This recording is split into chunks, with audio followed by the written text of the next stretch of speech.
आज के इस वीडियो में हम पढ़ेंगे प्रश्नावली 5.1 के प्रश्न। देखिए प्रश्न संख्या 12। निम्नलिखित में से प्रत्येक में कोण एक्स, वाई व जेड के मान ज्ञात करने हैं। हमें एक डायग्राम दिया हुआ है, इसे समझ करके एक्स, वाई और जेड के मान बताने हैं। देखिए आप, ये दो रेखाएं है ना, प्रतिच्छेद कर रही है इस बिंदु पर। तो हमने पढ़ा है जब दो रेखाएं किसी बिंदु पर प्रतिच्छेद करती है तो इस प्रकार दो सम्मुख कोणों के युग्म बनते हैं, ये शीर्षाभिमुख कोण कहलाते हैं और इनका मान है वो समान होता है। तो इस प्रकार देखिए आप, ये कोण और ये कोण बराबर होगा, तो इसका मतलब क्या हुआ कि कोण x का मान आ गया 55 डिग्री। क्यों? क्योंकि ये शीर्षाभिमुख कोण है। शीर्षाभिमुख कोण बराबर होते हैं, तो x का मान आ गया 55 डिग्री। ठीक है, चलिए x का मान आ गया। अब हमें कौन सा बताना है? y और z के। तो देखिए ये जो कोण है दोनों x और y, ये रैखिक युग्म है, इसका मतलब इन दोनों का योगफल है वो 180 डिग्री होगा। तो क्या लिखेंगे अपन? x प्लस वाई बराबर 180 डिग्री। क्यों? रैखिक युग्म। रैखिक युग्म का मतलब क्या होता है कि सरल रेखा के एक ही ओर बने दो कोण है जिनका योगफल है वो 180 डिग्री है। ठीक है, अब आप देखिए x प्लस वाई बराबर 180 डिग्री और x का मान है 55 डिग्री। तो अपन यह मान लिखेंगे 55 प्लस वाई बराबर 180 डिग्री, है ना, 55 डिग्री है ये। y बराबर क्या होगा? 180 राइट हैंड साइड में है, 55 भी लेफ्ट से राइट साइड में जाएंगे, पक्षांतरण होगा तो चिन्ह है बदल जाएगा, माइनस के 55 डिग्री। ठीक है, तो 180 में से 55 गए तो 125 डिग्री। y का मान 125 डिग्री, x का मान आ गया 55 डिग्री। अब हमें बताना है z का मान। तो देखिए इस बार आप इस सरल रेखा को देखिए, सरल रेखा के एक और ये दो कोण बने हुए, एक ये और दूसरा ये, यानी x और z। तो x और z का योग भी 180 डिग्री होगा, क्योंकि ये भी क्या है? रैखिक युग्म है। सरल रेखा के एक और बने कोणों का योगफल 180 डिग्री होता है। तो इस बार अपना समीकरण क्या बनेगा? x प्लस z बराबर 180 और इसमें से x का मान 55 अपन रख देंगे। देखिए इस प्रकार x प्लस z बराबर 180 डिग्री। ठीक है, ये सरल रेखा के एक और बने हुए कोण है x व z। अब इसमें से x का मान 55 डिग्री है तो z का मान आ जाएगा z बराबर 180, 55 पक्षांतरण से, पक्ष बदलने से इस साइड में आएंगे तो माइनस के बराबर इसका मान भी 125 डिग्री। तो z का मान कितना है? कौन? 125 डिग्री।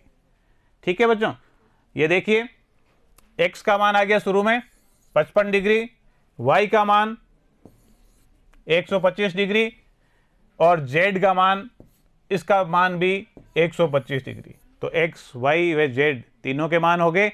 देखिए अगला प्रश्न, यह भी पूर्व के प्रश्न की बात ही है।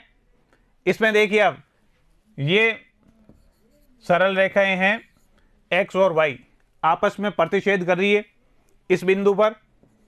ठीक है, तो आप देखिए z और 40 बराबर होंगे। क्यों बराबर होंगे? क्योंकि ये शीर्षाभिमुख कोण है। कैसे कोण है बच्चों? शीर्षाभिमुख कोण। क्योंकि जब दो रेखाएं प्रतिच्छेद करती है तो प्रतिच्छेद बिंदु पे दो सम्मुख कोणों के युग्म बनते हैं। इस प्रकार दो शीर्षाभिमुख कोणों के युग्म बनते हैं और ये समान होते हैं। तो देखिए 40 z के बराबर, तो अपन क्या लिखेंगे कि z बराबर 40 डिग्री। एक कोण का मान आ गया x, y व z, इनमें से z का मान आ गया।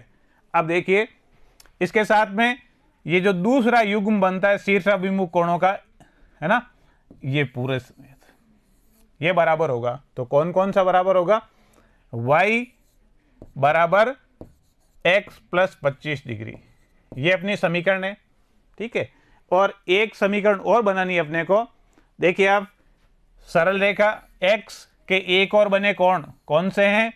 y प्लस z, इनका मान कितना है? 180 डिग्री। क्यों? क्योंकि ये रैखिक युग्म है। सरल रेखा के एक ही ओर बने दो कोण है, इनका योगफल 180 डिग्री होगा। ठीक है बच्चों, देखिए y प्लस जेड बराबर 180 डिग्री है, जिसमें से z का मान 40 ये रखेंगे तो y का मान आ जाएगा, यहाँ z की जगह 40 डिग्री बराबर 180 डिग्री, y बराबर 180 पक्षांतरण से 40 उधर जाने पर माइनस के 40 डिग्री, रिजल्ट 140 डिग्री। y का मान आ गया 140 डिग्री। ठीक है, z का मान हो गया, y का मान हो गया, अब हमें x का बताना है।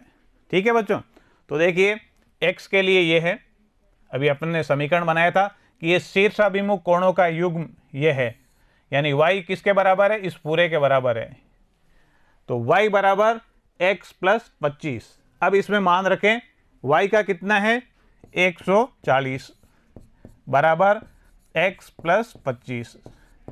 ठीक है, y की जगह ये मान रख दिया 140 डिग्री बराबर x प्लस 25 डिग्री, इससे x का मान आ जाएगा। देखिए 140 डिग्री बराबर x plus 25 degree.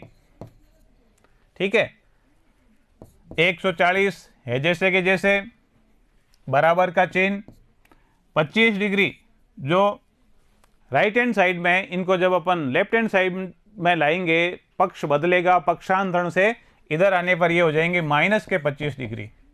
x right hand side में है ही, 140 में से 25 घटाने पर 115 डिग्री बराबर x।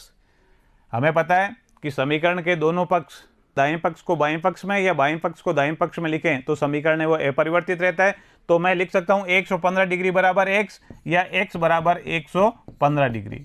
तो ठीक है, इस प्रकार x का मान आ गया और y का मान ये देखिए 140 डिग्री है और z का मान 40 डिग्री है। ठीक है बच्चों, देखिए अगला प्रश्न, रिक्त स्थानों की पूर्ति।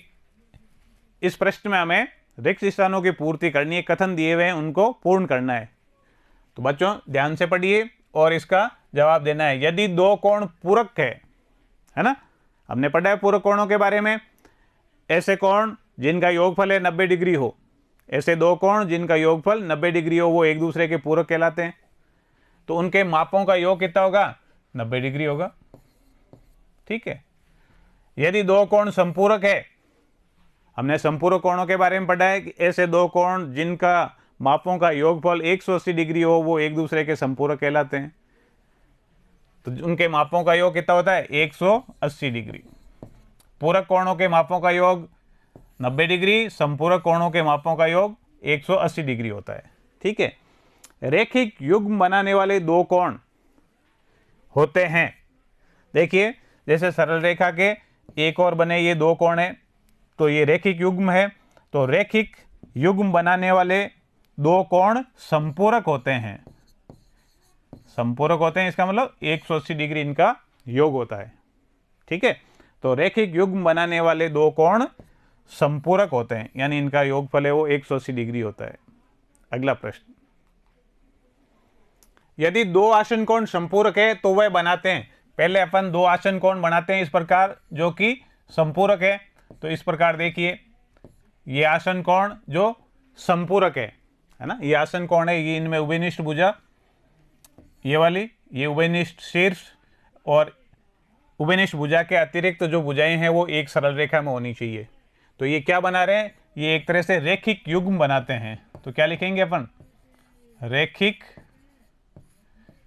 युग्म। अगला रिक्त स्थान, यदि दो रेखाएं एक दूसरे को एक बिंदु पर प्रतिच्छेद करती है तो शीर्षाभिमुख कोण हमेशा, जैसे ये दो रेखाएं हैं किसी बिंदु पर प्रतिच्छेद करें तो इस प्रकार बनने वाले ये जो शीर्षाभिमुख कोण है हमेशा समान होते हैं, बराबर होते हैं। ठीक है, अगला प्रश्न, यदि दो रेखाएं एक दूसरे को एक बिंदु पर प्रतिच्छेद करती है तो यदि शीर्षाभिमुख कोणों का एक युग्म न्यून कोण है ना, तो शीर्षाभिमुख कोणों का दूसरा युग्म है। इसी चित्र से आप समझिए, मान लिया कि ये कोई दो रेखाएं हैं L व M, एक बिंदु पर प्रतिच्छेद कर रही है और यदि शीर्ष अभिमुख कोणों का एक युग्म न्यून कोण है, देखिए आप यहाँ शीर्ष अभिमुख कोणों के दो युग्म बनते हैं, एक तो ये है और दूसरा ये डबल लाइन से बताया है। तो इनमें से एक युग्म है वो न्यून कोण होगा और दूसरा है वो अधिक कोण होगा। देखिए ये जो है ये युग्म है, ये तो न्यून कोण है और ये जो है अपोजिट साइड वाले ये अधिक कोण है। समझ रहे हैं? तो यहाँ क्या आएगा, यदि शीर्षाभिमुख कोणों का एक युग्म न्यून कोण है तो शीर्षाभिमुख कोणों का दूसरा युग्म अधिक कोण है। अधिक कोण। देखिए अगला प्रश्न,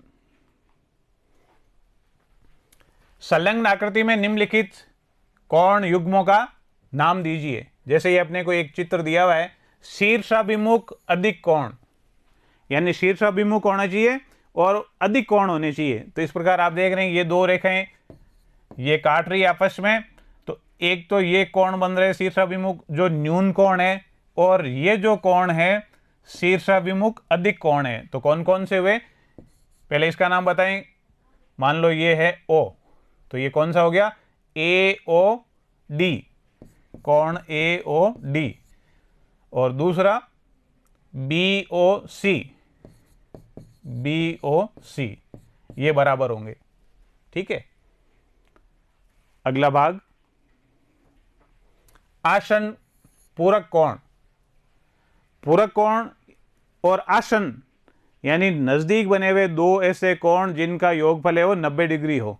देखिए ये है दो कोण जो आसन कोण भी है और पूरक कोण भी है। तो कौन कौन से, ये कोण हो गया आपका BOA, BOA व AOE, कोण AOE। ये आसन कोण भी है और पूरक कोण भी है, यानी इन दोनों को अगर जोड़ें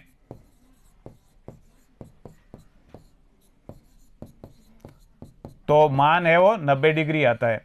और ये आसन भी है क्योंकि ये उभयनिष्ठ शीर्ष उभयनिष्ठ भुजा और इसके अतिरिक्त एक भुजा इस तरफ है और एक भुजा दूसरी तरफ है। अगला भाग, समान संपूरक कोण। संपूरक कोण यानी जिनका योगफल है 180 डिग्री है और समान होने चाहिए यानी बराबर मान के होने चाहिए। तो आप देखिए ये सरल रेखा के एक और बने कोणों का योगफल 180 डिग्री। अब इसमें से यहाँ 90 डिग्री के ये परपेंडिकुलर है ना, तो कौन कौन से कोण हुए, DOE, कोण DOE व EOB, कोण EOB, ये समान संपूरक कोण है, 90 डिग्री के हैं। ठीक है। और इन दोनों को जब जोड़ेंगे 180 डिग्री इनका योगफल होता है, इसलिए ये समान संपूरक कोण है। अगला भाग, असमान संपूरक कोण, यानी ऐसे दो कोण बताने हैं जिनका योगफल तो 180 डिग्री हो लेकिन वो बराबर नहीं है। तो देखिए इस बार आप ये सरल रेखा ले लें, एक कोण तो ये ले लें और दूसरा कोण ये ले लें, तो इन दोनों का योगफल 180 डिग्री होगा। एक तो ये कोण और दूसरा ये कोण। ठीक है। ये मान लिए O है वो शीर्ष है, तो ये दोनों असमान कोण है, ये ज़्यादा है ये कम है, लेकिन इन दोनों का योगफल है 180 डिग्री है। तो अपन क्या लिखेंगे, BOA, कोण BOA व कोण AOD कैसे हैं, असमान संपूरक कोण है, जो बराबर भी नहीं है लेकिन संपूरक है। इन दोनों को जोड़ने पर योगफल 180 डिग्री आता है। अगला भाग, आसन कोण जो रेखिक युग्म नहीं बनाते हैं। आसन कोण यानी पास पास में है, जिनमें उभयनिष्ठ भुजा है, उभयनिष्ठ शीर्ष है, लेकिन रेखिक युग्म नहीं बनाते हैं। तो आप इसमें इन दोनों का ही नाम दे दें, एक ये कोण और एक ये कोण। देखिए जोड़ है वो 180 डिग्री नहीं आनी चाहिए। ठीक है। तो कौन कौन से हुए, DOE व कोण EOA। ये कैसे हैं, जो आसन है, क्योंकि देखिए शीर्ष O उभयनिष्ठ, OE उभयनिष्ठ भुजा और उभयनिष्ठ भुजा के अतिरिक्त एक भुजा ये OD है और दूसरी भुजा इस तरफ O है। तो ये ऐसे कोण हैं जो आसन कोण है लेकिन रैखिक युग्म नहीं बनाते हैं, यानी इन दोनों का योगफल है 180 डिग्री नहीं है। बच्चों, आज के वीडियो में इतना ही, फिर मिलेंगे अगले वीडियो में। तब तक आप घर पर निरंतर अभ्यास करते रहिए। धन्यवाद।